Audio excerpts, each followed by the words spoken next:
कैसे के धनी आज गइल मोर छाई कह कौनो दिक्कत बा काला दीही दवाई कैसे के धनी आज गइल मोर छाई कह कौनो दिक्कत बा काला दीही दवाई लागी ना गरमिया बेनिया डोलाई दे हबहु ए धनी हो कहरो ला कूलर लगवाई दे हबहु ए धनी हो कहरो ला कूलर लगवाई दे हबहु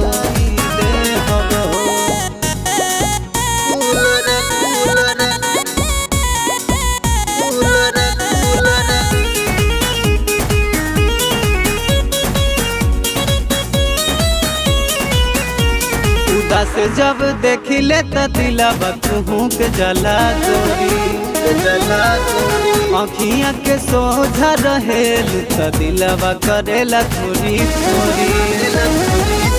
उदास जब देखिले त दिलवा तुहू के जला गोरी अखियाँ के सोझा रहेल त दिलवा करेला थोड़ी थोड़ी पानी पिए खातिर गोवारो मंगवाई दे हबहु ए धनी हो कहरो ला कूलर लगवाई दे हबहु ए धनी हो कहरो ला कूलर लगवाई दे हबहु